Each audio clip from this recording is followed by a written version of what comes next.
السلام عليكم ورحمة الله وبركاته حبايب قلبي، يا رب تكونوا بصحة وخير.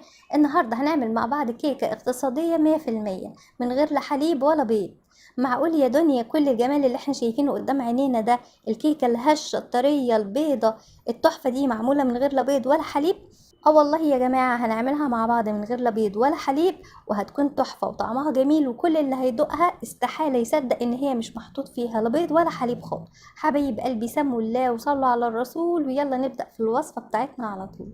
بسم الله هنبدأ الفيديو بتاعنا، وممكن نستخدم الخلاط وممكن تعمليها بالمضرب اليدوي العادي. معايا كده كوباية من السكر، وطبعا كل ما يكون لونه فاتح كل ما يكون احسن. ومعايا كده كوباية من عصير البرتقال، ومعايا نص معلقة من الفانيليا.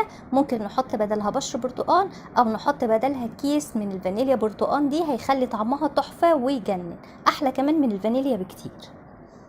وكمان معايا نص كوباية من الزيت، نفس الكوباية اللي عايرت بيها السكر وعصير البرتقال هعاير بيها الزيت نص كوباية.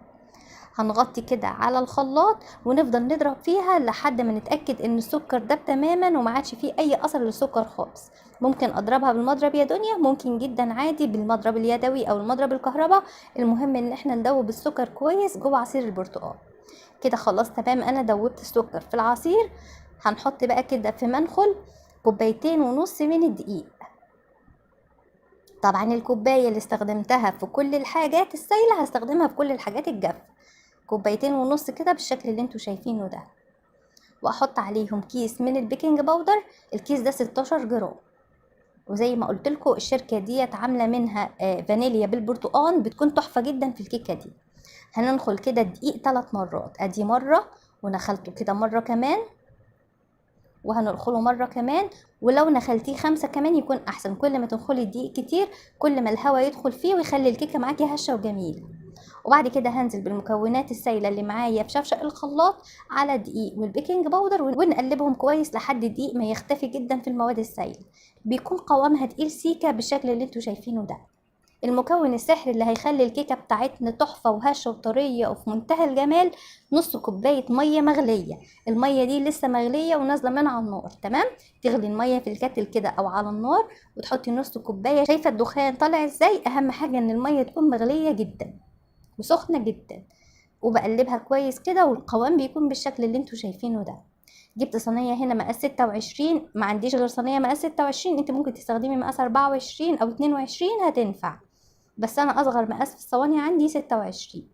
بطنتها كده بالزيت والدقيق، ونزلت فيها الخليط بتاع الكيك، واديتها خبطتين كده على الرخامة علشان لو فيها اي شوية هوا يخرجوا. الكيكة زي ما احنا متعودين مع بعض في التسوية، بولع الفرن قبلها ب5 دقايق 7 دقايق بالكتير، ما نكترش عن كده، على درجة حرارة 180. بنحط الكيكة في الرف اللي في النص، وبسيبها، ما بشغلهاش بقى لا مروحة ولا شواية ولا اي حاجة. اول ما بلاقي الكيكة ارتفعت والاحراف بتاعتها كده بقى لونها غامق واحمرت، في افران بتحمر الوش كمان كده تمام، في افران ما بتحمرش الوش. اول ما بلاقيها خلاص استوت وعدى حوالي 50 دقيقة او 45 دقيقة، بطفي من تحت وبشغل لها الشواية بس للوش يحمر. الوقت بتاخد من 45 دقيقة ل 50 دقيقة تقريبا. الكيكة اول ما بتخرج من الفرن شايفين طرية عاملة ازاي؟ بغطيها كده بفوطة مطبخ نظيفة وبسيبها لما تبرد خالص، وبعد كده بنبدأ نقطعها. بس هنا يا جماعة انا كنت مستعجلة فقطعتها بدري شوية وهي كانت سخنة سيكة. بس بصوا الكيكة عاملة ازاي، تحفة يا جماعة، تحفة تحفة تحفة. لونها جميل ابيض بالشكل اللي انتوا شايفينه، فاتحة جدا وكمان هشة وطرية جدا. وزي ما قلت لكم بتاخد اي طعم انتوا عايزينه، يعني عايزين تحطوا لها بشر برتقال بتاخده، ممكن تحطي بشر ليمون هتاخد طعم الليمون، ممكن تحط لها كيس فانيليا بالبرتقال زي ما انا قلت لكم، وممكن كمان تحط لها سنه كده من اسانس البرتقال او روح البرتقال، هتخلي الكيكه بتاعتنا احلى واحلى واحلى كمان. اللي عجبته الكيكه يا ريت يعمل لي لايك. كيكه اقتصاديه وسهله وهشه وخفيفه وطريه من غير لا بيض ولا حليب، وفرنا في 8 صينيه الكيك كتير. يا ريت اللي عجبته الكيكه يعمل لي لايك، مستنياكم تجربوها وتقولوا لي ايه رايكم فيها، واشوفكم يا رب على خير الفيديو الجاي. والسلام عليكم ورحمه الله وبركاته.